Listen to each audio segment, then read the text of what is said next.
안녕하십니까. 지도와 함께 떠나는 역사 지정학 여행자 CR의 꿈입니다. 지난 시간에 저는 중국은 지구상에서 국경을 맞대고 있는 나라가 가장 많은 국가다라는 말씀을 드린 바 있습니다. 육지에서 14개 나라, 그 다음에 바다에서 6개 나라, 합쳐서 무려 20개 나라와 국경을 맞대고 있습니다. 근데 또 중국은 그 모든 국가와 거의 한결같이 사이가 나쁘다는 겁니다.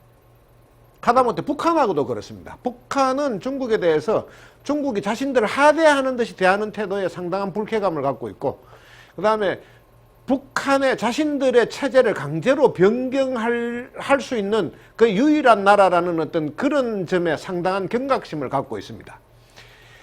복습하는 의미에서 중국이 육상에서 어떤 나라와 국경을 마주하고 있는지 한 번만 살펴보고 지나가겠습니다.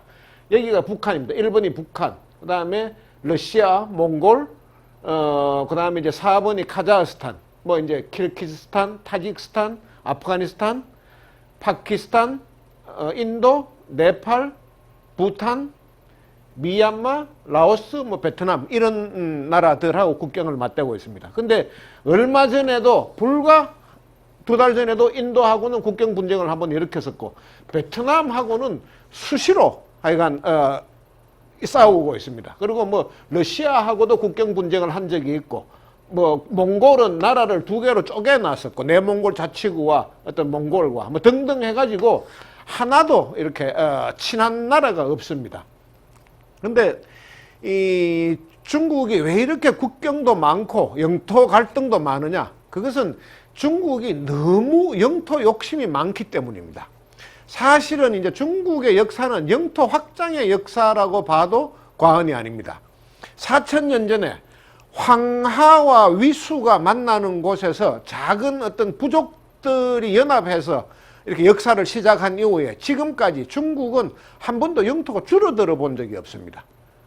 계속해서 확장만 했습니다. 지구상에서 그런 예를 가진 나라는 거의 드뭅니다. 그러니까는 이쯤에서 시작을 했죠. 이쯤에서 이렇게 황하가 이렇게 흘러 들어가는데, 여기쯤에서 시작해가지고 이렇게 커지고 이렇게 커지고, 이게 이제 계속해서 커져 갔던 게 중국의 역사입니다.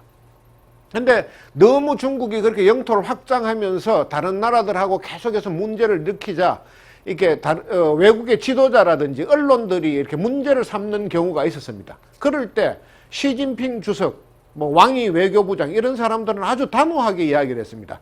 조상이 물려준 땅 혹은 역사에 기록되어 있는 우리 땅은 단 한 치도 양보할 수 없다. 이것이 이제 그 사람들이 강조하는 그런 이야기입니다. 근데 그 중국의 더 큰 문제는 그렇게 영토 분쟁을 일으키면서 그 사람들이 근본적으로 가지고 있는 마인드는 그 중화주의, 그 다음에 화의사상 이런 걸 바탕으로 해가지고 이 세상의 중심은 자신들이고, 자신들은 항상 옳고, 다른 주변의 다른 국가들은 자기들 마음대로 해도 된다 하는 그런 아주 독선적인 어떤 사고를 가지고 있습니다. 이 중화 사상이 뭐냐? 가운데 중자, 빛날 화자입니다. 이 세상의 중심에 살고 있는 자기들은 항상 빛나는 민족이고, 그럼 화의 사상은 뭐냐? 자기들은 빛나고 나머지들은 다 오랑캐라는 이야기입니다. 화의. 이게 이제 그 사람들의 중국이 아주 오래전부터 가지고 있던 중심적인 어떤 사상입니다. 그래서 자기들은 역사를 마음대로 날조해도 되고, 오랑캐들의 역사 같은 건 역사라고 취급할 수도 없다, 하지 않아도 된다, 이런 마인드를 갖고 있습니다. 지극히 독선적이고 자기 중심적인데, 2017년에 이제 시진핑 주석하고 트럼프 대통령하고 이제 미중 정상회담을 할 때 그 시 주석이 했던 말이 특별히 이제 중국 사람들의 어떤 그 역사관, 세상을 보는 눈이 잘 나타나 있는 말이었습니다. 그게 뭐라고 말했느냐? 북한뿐만 아니라 한반도 전체가 중국 역사의 일부였다. 이런 이제 터무니없는, 뭐든지 이제 자기들만이 중심이고 그 나머지 거는 그냥 잠깐 역사의 어떤 과정에서 한두 번 말하자면 자기들이 침략했던 적이 있다. 그러면 그 땅도 자기 땅이라고 생각해버리는 그 이상한 말하자면 사고를 갖고 있습니다. 그런데 중국은 이렇게 국가가 주도해서 어떤 그 계획을 추진한다. 그걸 자기들 말로 공정이라고 이야기합니다. 공정. 영어로 말하면 프로젝트인데 이 사람들이 이제 역사를 날조하는 4대 공정이 있습니다. 4대 공정. 그게 뭐냐? 첫째는 이제 동북공정. 동북공정이라면 중국에서 동북은 이쪽 지역을 이야기합니다. 여기에 흑룡강성, 요령성, 길림성 이렇게 동북 3성이라고 이야기하는데 이 지역은 고구려의 옛 땅이었고 발해가 활동했던 땅입니다. 그리고 만주족이 금나라를 세웠던 땅입니다. 근데 이걸 모두 자기 역사라고 이야기를 하고 영구적인 한족의 영토화를 꾀하고 있는 겁니다. 이게 동북공정. 그 다음에 서북공정. 서북공정은 여기입니다. 신장 위구르 자치구. 2000년 전 한나라 때 자기들이 서역을 정복했었다. 방고라는 사람을 시켜서 여기를 다스리게 했었다 하는 그 이유 하나로 그 2000년 동안 뭐 중가르 왕국이라든지 페르시아라든지 그다음에 이슬람의 여러 왕국들이 수없이 주인이 바뀌었고 수많은 민족이 살았었는데 2000년 전에 자기들이 한번 잠깐 그 나라를 다스렸다는 이유 하나만으로 여기를 그냥 계속 자기 땅이라고 우기고 있는 겁니다. 그걸 서북공정이라고 그럽니다. 그 다음에 이 지역, 히말라야의 바로 이제 반대쪽에, 여기에 이제 여기를 시장 티벳 자치구라고 그러는데, 이때 여기는 원나라 때 자기들이 다스렸었다. 청나라 때 자기들이 정복했었다. 그 이유로 이건 또 자기 땅이다. 이렇게 이야기를 하는 겁니다. 그러니까는 이 중국 같은 경우에서는 하여간 이런 공정들을 통해 가지고 자기들이 지금 그 땅을 갖다 정복하는 거는 조상의 땅을 되찾는 것이다. 실지 회복이다. 잃어버렸던 땅을 되찾는 것이니까 조금의 양보도 없고 조금의 끄리낌도 없이 그 사람들은 그렇게 행동을 하고 있는 겁니다. 근데 오늘 이제 특별히 이 이야기할 것은 이렇게 그 중국의 그 영토에 대한 4대 공정 가운데서 특별히 해양 공정을 오늘은 중점적으로 살펴보겠습니다. 그 해양 공정이 뭐냐? 바다 영토까지 조작을 한다는 겁니다. 바다 영토까지. 그 중에서도 바다 영토 중에서도 요즘 문제가 가장 크게 문제가 되고 있는 게 이제 남중국해 문제입니다. 남중국해는 미국과 중국과의 사이에 전운까지 감돌고 있는 데입니다. 전운까지 감돌고 있는 데인데 이 남중국해가 어디냐? 남중국해가 어디냐? 남중국해는 여기를 이야기하는 겁니다. 남중국해는 여기를 이야기하는 건데 중국하고 베트남, 여기 인도네시아, 그 다음에 말레이시아, 그 다음에 그 말레이시아 안에 있는 브루나이, 필리핀, 여기까지 합쳐서 요걸 이제 남중국해라 그럽니다. 남중국해. 근데 남중국해는 크게 세 개의 지역으로 구분이 됩니다. 여기가 남중국해는 전체적으로 큰 섬이 있거나 특별한 지형이 없는 게 아니고 아주 작은 조그만 이렇게 암초 혹은 뭐 무인도, 아주 작은 유인도 이런 게 이제 많이 모여 있는 그런 곳인데 여기를 이제 서사군도라 그럽니다. 서사군도.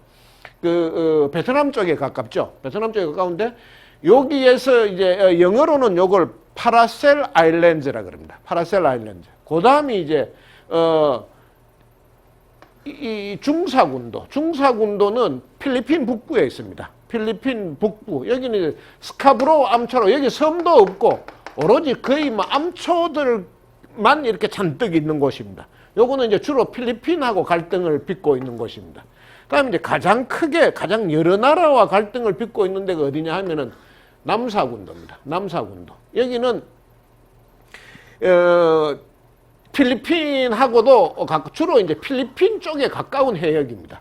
그 다음에 이제 베트남하고도 관련이 있고 또 브루나이하고도 관련이 있고 말레이시아하고도 관련이 있고 인도네시아하고도 관련이 있고 이렇게 각각 자기의 영유권을 주장할 수 있는 나라가 중국을 포함해서 무려 6개의 나라입니다. 그런데 이 모든 지역을 중국이 다 자기 땅이라고 자기 영해라고 이야기를 해버립니다.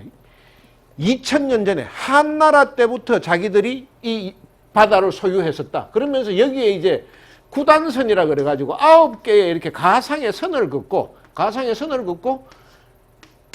하나, 둘, 셋, 넷, 다섯, 여섯, 일곱, 여덟, 아홉. 이게 다 자기 땅이다. 그러니까 남중국해의 90%가 중국 소유고 나머지 10%를 4개 나라입니까?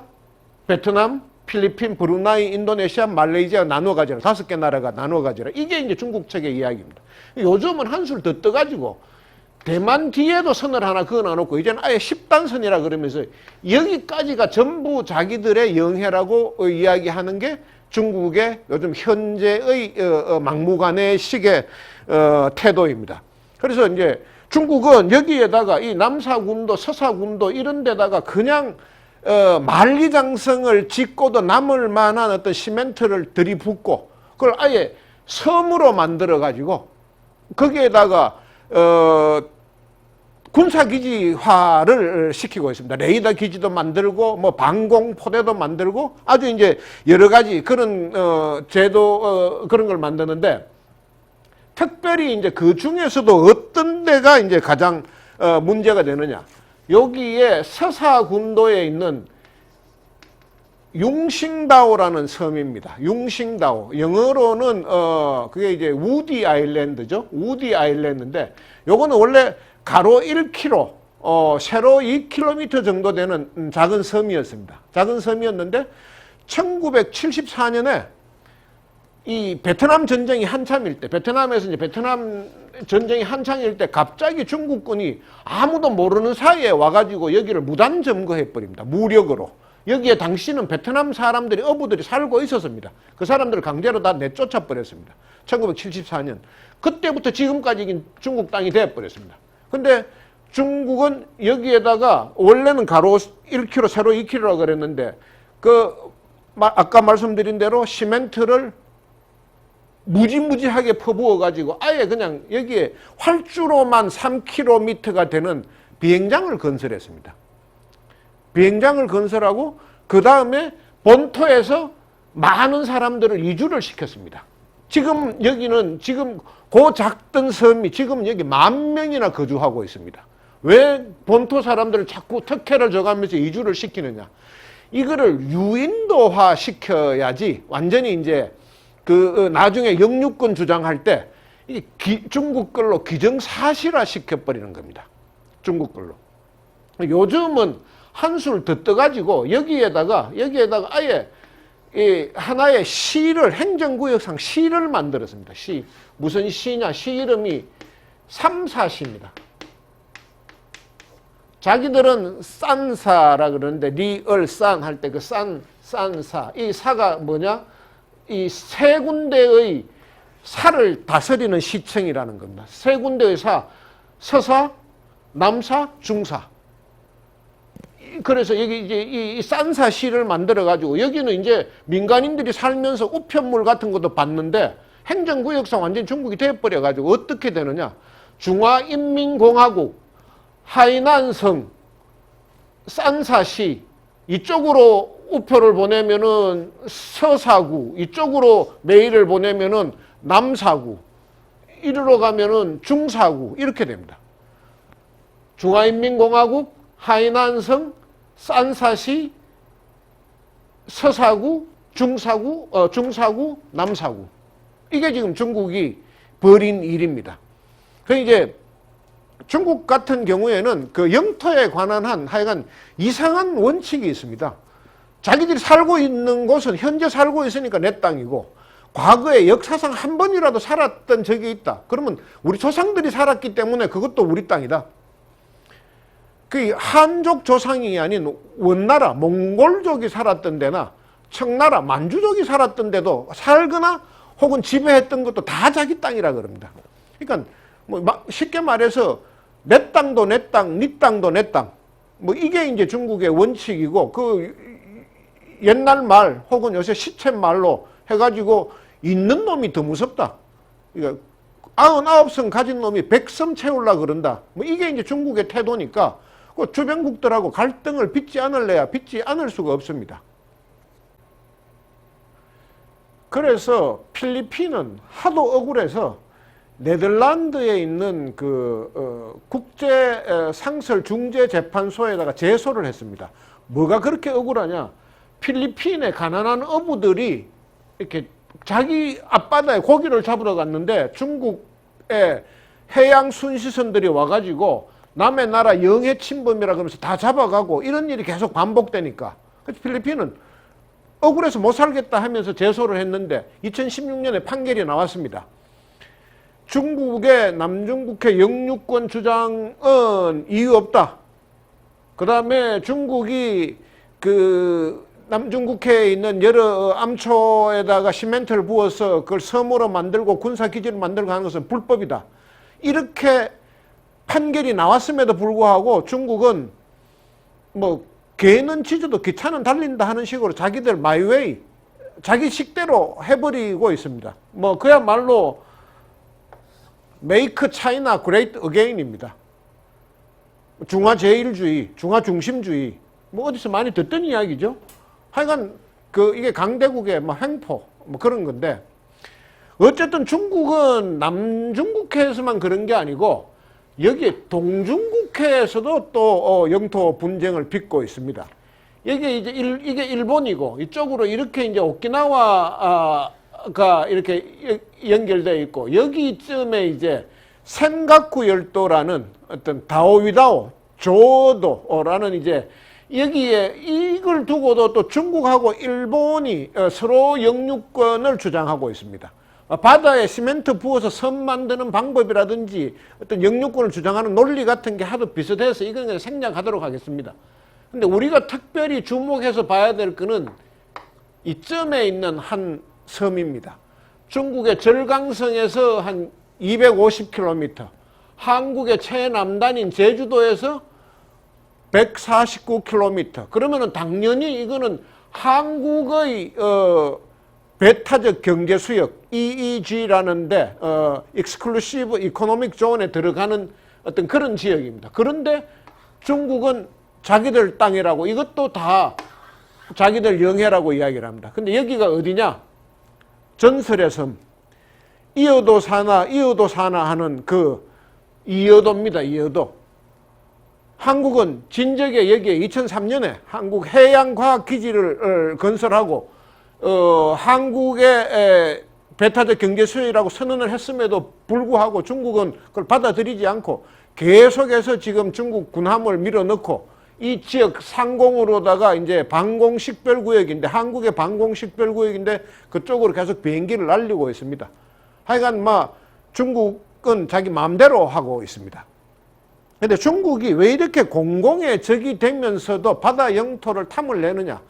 이유가 있습니다. 첫째는 이제 남중국해와 동중국해에 유전과 천연가스가 많이 묻혀 있다. 그 외에 다른 자연자원들, 천연자원들도 많다 하는 게 이제 첫 번째 이유고, 두 번째 이유는 이 해양 항로를 자기들이 마음대로 컨트롤하겠다. 그런 뜻입니다. 그 해양 항로가 어디냐? 여기에서 한국과 일본에서 출발해서 대만 해협을 통과해가지고 남중국해를 지나서 이렇게 말레카 해협으로 가는 이 항로가 전 세계에서 가장 바쁜, 가장 통행량이 많은 항로 중에 하나입니다. 근데 중국은 이 항로를 이제 중국이 컨트롤 하면서 이 자국의 영해라는 이유로 만약에 여기를 이제 해양 봉쇄 같은 걸 하게 되면은 한국과 일본은 석유를 사와도 이 중동에서 석유를 사와도 필리핀 해를 돌아서 이쪽으로 사가지고 와야 되고 그 다음에 수출품도 이렇게 해서 수출을 해야 되는 그런 황당한 사태에 직면을 하게 됩니다. 그래서 이때 이제 드디어 미국이 출연하게 됩니다. 미국은 태평양 전쟁 때부터 해서 이 남중국해, 동중국해를 자기들이 피로서 지킨 어떤 그런 바다다. 그 다음에 그 이후에 지금까지 자유롭게 항해해왔다. 근데 어느 날 갑자기 중국이 우리의 영해다. 미국이 이리로 항해하는 것은 주권을 침해하는 거다. 이렇게 이제 이야기를 하니까 미국은 도대체 이게 무슨 말이냐? 미국은 사실 자기들은 중국의 은인이라고 좀 그렇게 생각하는 경향이 있습니다. 그 중일 전쟁 때부터 시작해서 그 이후를 계속해서 미국은 뭔가 중국한테 베풀었다고 그렇게 생각합니다. 근데 이제 이 배은망덕하다 뭐 이런 생각을 하고 있는데 왜 중국이 그 중일 전쟁 이후에 그렇게 자기들이 은혜를 베풀었다고 생각하느냐? 그 부분에 있어서는 그 미중 간의 수교의 역사 이런 거는 그 다음 시간에 언제 말씀을 드리겠고, 그 하여간 지금 중국은 이제 미국의 힘을 드디어 보여주겠다. 국제법상에 영해가 아닌, 그러니까는 자국 영토로부터 12해리까지 떨어진 그 바깥의 영토는 누구든지 어떤 배든지 다닐 수 있는 항행의 자유가 있는데 무슨 이게 중국의 영해냐? 그러면서 항행의 자유를 갖다가 미국은 이야기하면서 보란듯이 중국이 보란듯이 항공모함 전단들을 계속해서 투입을 하고 있습니다. 최근에는 이쪽에서 군사 훈련까지 아주 대규모로 실탄 사격을 하면서 훈련을 했었습니다. 정말 중국으로서는 정말 자존심 상하는 이야기입니다. 근데 자 이제 여기까지가 중국이 그 패권 국가가 될 수 없는 첫 번째 이유라고 제가 이거 단언을 했었습니다. 하여간 중국은 현재적으로 바로 이 시점에서 적대 국가가 너무 많습니다. 그리고 바다든 육지든 사방이 적입니다. 그리고 잠재적 적들이 중국의 뒤통수를 노리고 있습니다. 그런 상황에서 세계적인 슈퍼 초강대국인 미국하고 전쟁을 벌인다? 상상도 할 수 없는 이야기입니다.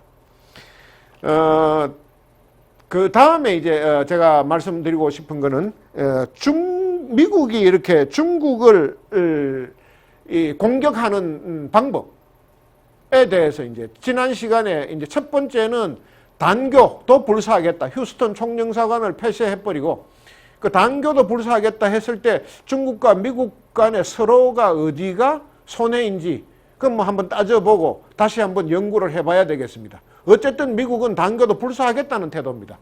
두 번째는 대만하고 수교할 수도 있다 하는 걸 갖다 계속해서 시사하고 있습니다.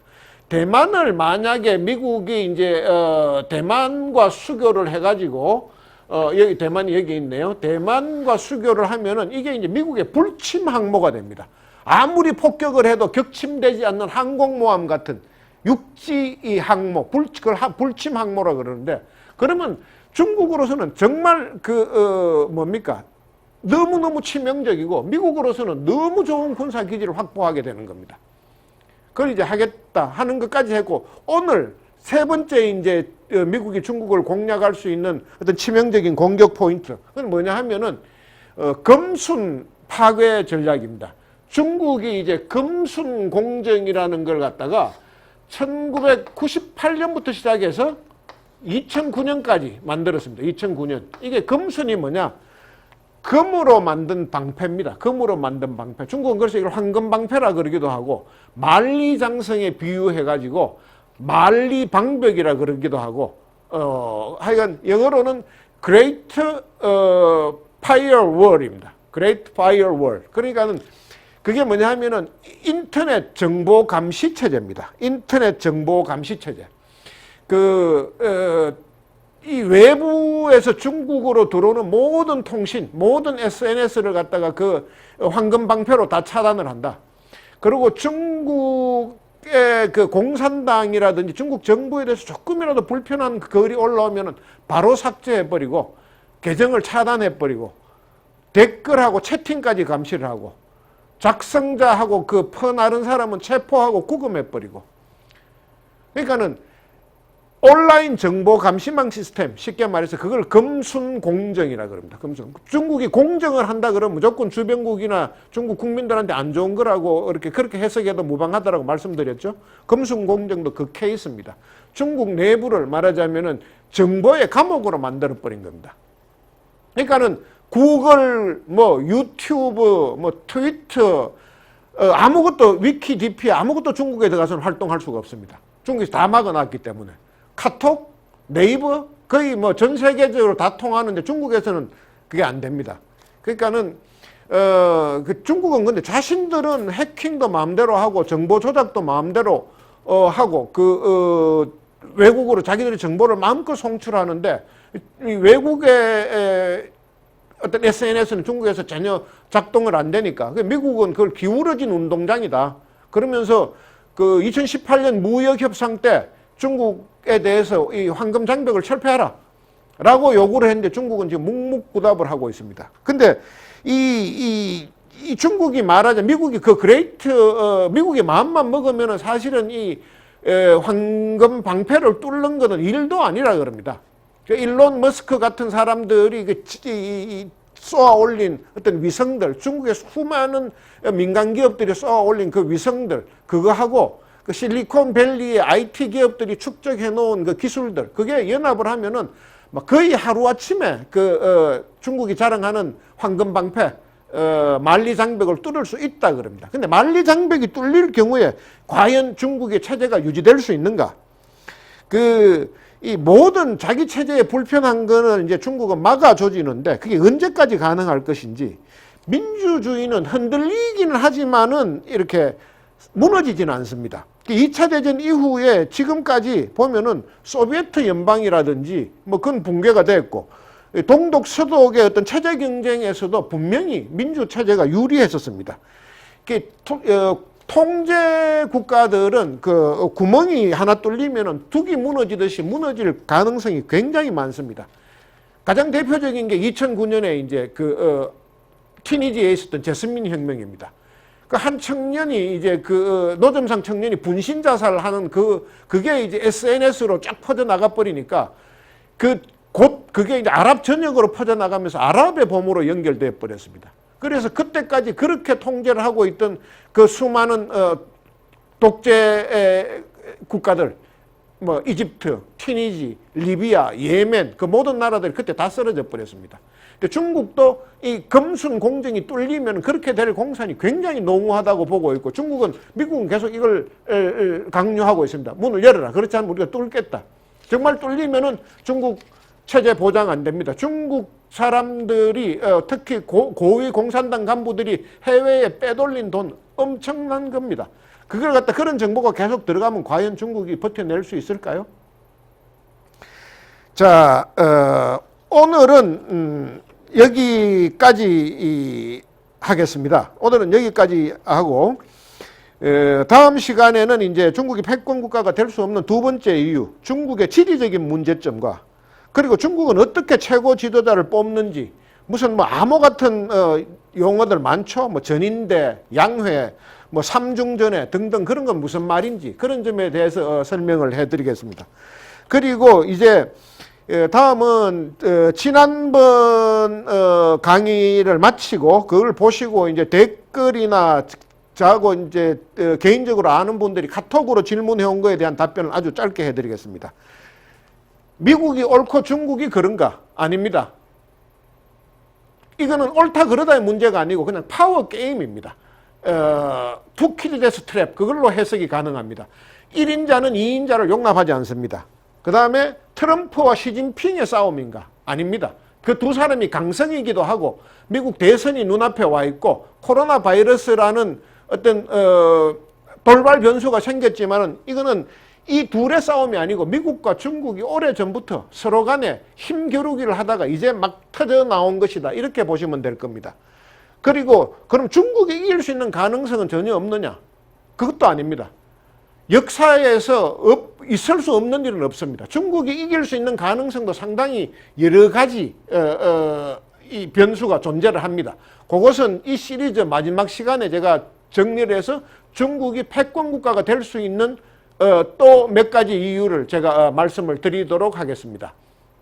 그러니까 오늘의 이 강의, 이 시리즈가 재미있었다고 생각하시고 조금이라도 도움이 됐다고 생각을 하시면은 좋아요, 구독을 눌러주시면은 다음 강의를 준비하는데 더 좀 힘차게 즐겁게 할 수 있을 것 같습니다. 부탁드리겠습니다. 감사합니다.